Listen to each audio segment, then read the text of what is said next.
Hello friend, welcome back to our another blog. आप लोग कैसे हैं? आई होप आप सब अच्छे होंगे। तो आज सुबह की शुरुआत करते हैं कान्हा जी राधा रानी को प्रणाम करके। अब मैं किचन में जा रही हूँ खाना बनाने के लिए। आज मैं वो बनाऊंगी जो मेरी बेटी का फेवरेट है। उसके लिए मुझे आज थोड़ा जल्दी उठना पड़ा। आज मैंने सोचा मैं ना बहुत सारे शॉर्ट्स ब्लॉग डालूंगी, लेकिन मैं एक ही ब्लॉग डाल लूँ वही गनीमत है। मैंने आलू उबलने रख दिए और साथ साथ अपनी बेटी को उठा दिया। उसको मैंने ब्रश पे पेस्ट लगा के दे दिया। अब मैं किचन में आ गई और किचन में आते ही मैंने मूंगफली की चटनी बनानी शुरू कर दी। आज था कोई स्पेशल डे जो आपको जल्दी ही पता चलेगा क्या था। फिर मैंने मूंगफली चटनी बनाने के लिए पहले मिक्सी के जार में मूंगफली डाली। उसके बाद मैंने उसमें डाली कश्मीरी लाल मिर्च। उसके बाद मैंने उसमें डाली जीरा और नमक और साथ में डाली 2 लहसुन की फलियां। फिर मैंने इसकी मूंगफली की चटनी बना ली और ये देखो मेरी मूंगफली की चटनी बनके रेडी हो चुकी है। उसके बाद मैंने दूसरा पेस्ट बनाया जिसके लिए मैंने हरी मिर्च काट ली थी, क्योंकि मैं हाथ से नहीं काटती, मुझे जलन हो जाती है। उसके बाद धनिया और मैंने कड़ी पत्ता ले लिया जो कि बहुत सारा था। उसके बाद मैंने लहसुन और अदरक को कद्दूकस कर लिया था, उसको भी मैंने उसी जार के अंदर डाल दिया। कड़ी पत्ता हमारे घर पर ही लगा हुआ है। फिर इन सबको एक जार में डाल के मैंने अच्छे से पीस लिया और एक पेस्ट तैयार कर लिया। यहाँ मेरे आलू भी उबल चुके हैं और उनको मैं जाके छिल चुकी हूँ और यहाँ मेरे दोनों पेस्ट तैयार हो चुके हैं। यहाँ मैं आपको दिखा रही हूँ मेरी मूंगफली की चटनी और जो मैंने कड़ी पत्ता और धनिया से पेस्ट बनाया था। जिसने चैनल सब्सक्राइब ना किया हो पहले जाके चैनल सब्सक्राइब कर ले। अब मैंने गैस पे कढ़ाई चढ़ा दी, उसमें डाला थोड़ा सा तेल और थोड़ी हींग के बाद मैंने डाली उसके अंदर काली सरसों। जब ये दोनों अच्छे से भुन जाएंगे ना तो उसके बाद डाल दूंगी इसके अंदर मैं अपना पेस्ट जो हमने बनाया था धनिया और कड़ी पत्ते का। पेस्ट निकालने के लिए ना मैंने जार में थोड़ा सा पानी डाला था जिससे ये अच्छे से निकल जाए। अब मैं पानी सुखाने के लिए पेस्ट डालने के बाद इसको गैस को तेज पे ही छोड़ दूंगी और अपने आलू को मैश करने लग जाऊंगी। आलू मैश करने के बाद मैंने बेसन का घोल तैयार कर लिया। मैंने यहाँ पे ना थोड़ा सा ही बेसन लिया क्योंकि मुझे ज़्यादा बेसन की ज़रूरत थी। इसके अंदर मैंने डाला हल्दी, नमक, सूखा धनिया और थोड़ी सी काली मिर्च। ये घोल ना ज़्यादा पतला भी नहीं होना चाहिए, ज़्यादा गाढ़ा नहीं होना चाहिए। ये इस हिसाब से हो कि अच्छे से उसके ऊपर लग जाए। उसके बाद मैंने ना बेसन को अच्छे से घोल लिया था कि उसके अंदर एक भी गिल्टी ना है, वो अच्छे से प्रॉपरली घुल जाए।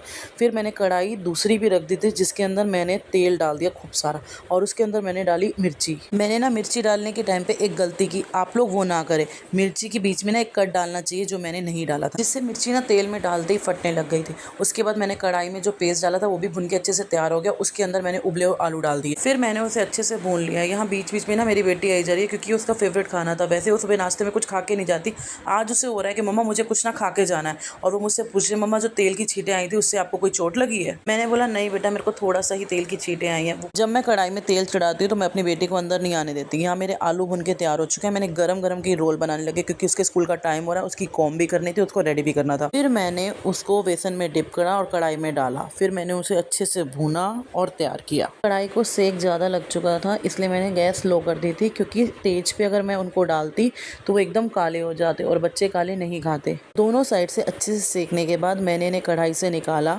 मैं अपनी बेटी को कोई भी खाना हो या टिफ़िन में जो भी चीज़ दूंगी मैं बटर पेपर के अंदर पैक करके देती हूँ। तो यहाँ मैंने बटर पेपर को कट कर लिया। अब मैं पाव निकाल के उनको बीच में से कट कर रही हूँ। कट करने के बाद मैंने उसमें लगाई है बीच में लाल चटनी जो मैंने मूंगफली की बनाई थी। ये चटनी ना मेरी बेटी की इतनी फेवरेट है, अगर मैंने कोई सब्जी ना बनाई हो और मेरे घर में ये पड़ी हो तो वो ही खा लेगी पाव के साथ। यहाँ मैंने उसका खाना पैक कर दिया। अब तक आपको समझ तो आ ही गया होगा कि मैंने क्या बनाया।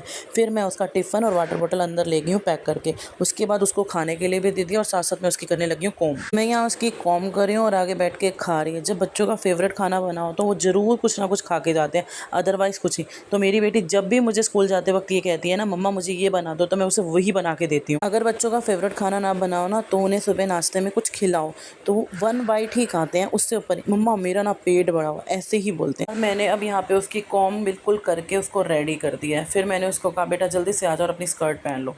इतने में इसके पापा ने इसका टिफ़िन और वाटर बोतल डाल दिया और फिर मैंने उसको स्कर्ट पहनाई, उसको एकदम रेडी कर दिया और फटाफट हमने बैग उठाया और हमने उसे कहा चल बेटा स्कूल बहुत लेट हो चुका है आज। स्कर्ट पहनाते हुए ना मैं इससे पूछ रही हूँ बेटा कैसा बना? ये कह रही अच्छा बना है मम्मा, मेरे लिए दिन के लिए भी रख देना। मैंने कहा नहीं बेटा, आप सुबह खा लिया, सारा दिन तला हुआ नहीं खाना। आपको अगर मेरी वीडियो अच्छी लगे तो उसको कमेंट करना और लाइक करना। फिर यहाँ पे ना मेरी नोनू ने थोड़ी सी अपनी फ़ोटो खींची। फिर उसके बाद मैंने बैग उठाया और हम घर से निकलने को तैयार हो गए। यहाँ मेरी बेटी बैठ चुकी है, मेरे हस्बैंड भी बैठ चुके हैं और मैं पीछे बैठ चुकी हूँ। फिर मैं नहा के तैयार हुई। उसके बाद मैंने की कान्हा जी की सेवा करके उनको मैंने रेडी किया, उनका मैंने श्रृंगार किया और साथ साथ मैं जाप कर रही थी हरे कृष्णा कृष्णा कृष्णा हरे हरे, हरे राम राम राम हरे हरे। और उनको मैंने तिलक लगाया, खुद को भी लगाया और फिर मैंने इनको बिल्कुल तैयार करके मंदिर में बिठाया।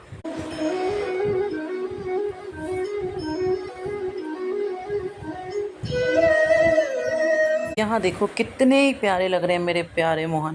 फिर मैंने आरती की और पूजा की।